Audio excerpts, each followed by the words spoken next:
Governor Sindh Imran Ismail ने कल वज़ीर-ए-आज़म से मुलाकात की। आज ये प्रेस कॉन्फ्रेंस की। कराची के सफाई के मामले पर वज़ीर-ए-आज़म ने नोटिस लिया। गुज़िश्ता रोज वज़ीर-ए-आज़म ने खुद ट्वीट भी किया कि मैंने नेशनल डिजास्टर मैनेजमेंट अथॉरिटी के चेयरमैन को हिदायत की है कि वह फौरी तौर पर कराची जाएं और बारिश के बाद सफाई का आगाज करें। वज़ीर-ए-आज़म इमरान खान ने एक और ट्वीट किया जिसमें उन्होंने कहा कि मैंने पाकिस्तान आर्मी से भी शहर की सफाई में मदद करने का कहा है। सईद गनी साहब हमारे साथ मौजूद। सईद गनी साहब, बहुत शुक्रिया।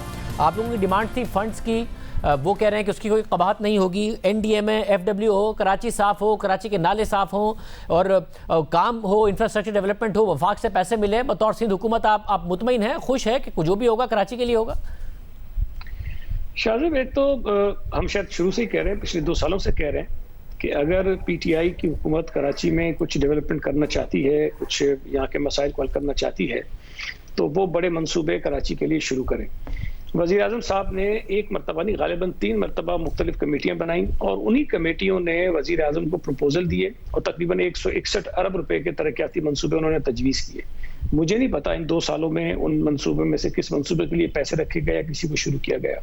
मुझे वैसे हैरत इस बात की है कि कराची में बारिश हुई, उसके 4 दिन के बाद गवर्नर साहब को जाकर बताना पड़ा वज़ीर-ए-आज़म को कि कराची में लोगों को तकलीफ है और मुश्किल है। उसके बाद वज़ीर-ए-आज़म साहब ने कुछ फैसला किया है। जो आपका सवाल है, देखें, NDMA के चेयरमैन आते हैं, पाक फौज अपना किरदार अदा करती है, किसी और इदारे को बुलाते हैं। अगर वो काम करना चाहते हैं तो हमें इस पे एतराज़ नहीं है, लेकिन एक चीज़ ज़हन में रखें कि कराची में सिर्फ इस वक्त वफाकी हुकूमत का ये काम नहीं है कि आए वो नाले साफ करें चले जाएं। भाई, हम तो कहते हैं उससे ज्यादा आप काम करें, कराची में भी करें, सूबा सिंध के और जिलों में भी करें, जो हमें अभी तक वफाकी हुकूमत की कोई नीयत नजर नहीं आई। नहीं, मगर सईद साहब, जो देखें, कराची से वोट मिला बहुत ज्यादा तहरीक इंसाफ को, और तहरीक इंसाफ ने जो वादे किए थे, जितने फंड्स के वादे किए थे, वो नहीं पूरे किए। मगर बुनियादी जिम्मेदारी आपकी है, वफाकी हुकूमत आए, कराची में काम करे, सिंध के दूसरे एरियाज में काम करें।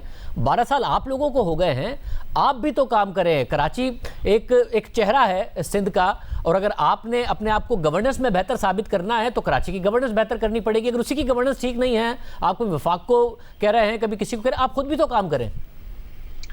शायद ये तासुर बड़ा गलत है कि पीपल्स पार्टी ने कराची में काम नहीं किया और हम नहीं कर रहे हैं, ये बिल्कुल गलत है। मैं इसको फैक्ट्स के साथ, प्रोजेक्ट्स के साथ बड़ी तफसील से साबित कर सकता हूं कि हमने कराची में ना सिर्फ ये कि खास तौर पर पिछले 4-5 वर्षों में तो बहुत अच्छा काम किया है, लेकिन उसके अलावा अब अगले जो हमारे प्रोजेक्ट्स हैं वो भी बहुत बड़े और मेगा प्रोजेक्ट्स हैं और फेडरल गवर्नमेंट की तरफ से उनमें कोई हिस्सा नहीं है। मतलब आपने कहा कि ये गलत अगर है तो पंजाब में 3 मेट्रो बना गए शहबाज शरीफ साहब, हमारे यहाँ एक ट्रांसपोर्ट का निज़ाम नहीं है। 10 बसों का कहा था, वो तक नहीं आ सकी, जो वफाक की मदद से बन रही थी वो भी नहीं बन सकी। पानी का मसला हमारे यहाँ मौजूद है। कराची में तो मसाइल ही मसाइल हैं, सड़कें, इंफ्रास्ट्रक्चर। एयरपोर्ट आप लाहौर लैंड करें मेरे साथ चल के, और एयरपोर्ट में कराची लैंड करें तो निकलते ही 5 मिनट के बाद फ़र्क पता चल जाता है कि कहाँ पर बेहतर इंफ्रास्ट्रक्चर पर काम हुआ है। मैं आपकी बात को बिल्कुल तो सिरे से रद्द नहीं करूँगा, लेकिन कुछ चीज़ें मेरा ख्याल है, आप चूँकि कराची बेस्ड हैं, आपको पता है कराची, लाहौर या पाकिस्तान के दीगर शहरों के डायनामिक्स बहुत डिफरेंट हैं।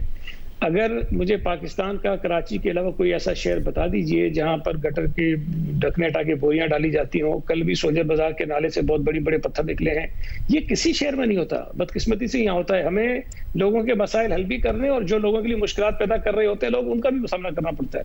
तो यहाँ की चीजें डिफरेंट है। लेकिन जो आप बात कर रहे हैं ट्रांसपोर्ट के हवाले से, मैं समझता हूँ जायज़ है, उसमें ताख़ीर हमारी बिल्कुल हुई है, लेकिन इस वक्त हमारे 2 मंसूबे बिल्कुल तकरीबन एग्जीक्यूशन के करीब हैं, जिसमें येलो लाइन है, रेड लाइन है, वो बिल्कुल उसके करीब है। Karachi water and sewage board के ऊपर बड़ी हैवी इन्वेस्टमेंट होने जा रही है अगले 2-3 वर्षों में, तकरीबन कोई 100 अरब के करीब है। कराची का लोकल गवर्नमेंट का जो मैकेनिज्म है उसको ठीक करने के लिए एक बहुत बड़ा प्रोजेक्ट है क्लिक के नाम से, जो अभी हम शुरू हो रहा है, उस पर कर रहे हैं। नालों की सफाई के लिए भी हमने काम शुरू किया था, लेकिन ये कोविड की वजह से उसमें ताखीर हुई।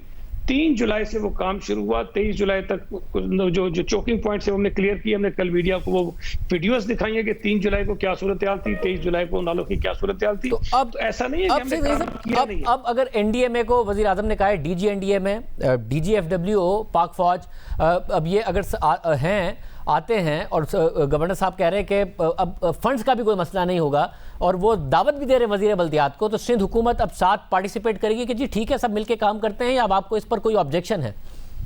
नहीं, देखें, मैं तो सच्ची बात है कल से ये कह रहा हूँ कि अच्छा है कि अगर वो सिर्फ ये देखने आ रहे हैं, जो कराची का जो चेहरा दिखाया जा रहा है उनको कि पता नहीं क्या हो गया, वो आए, खुद आके देखें कि कराची का कितना इलाका जो है वो इससे मुतासिर हुआ था और कितना इलाका ऐसा था जो चंद घंटों में नॉर्मल हो गया था।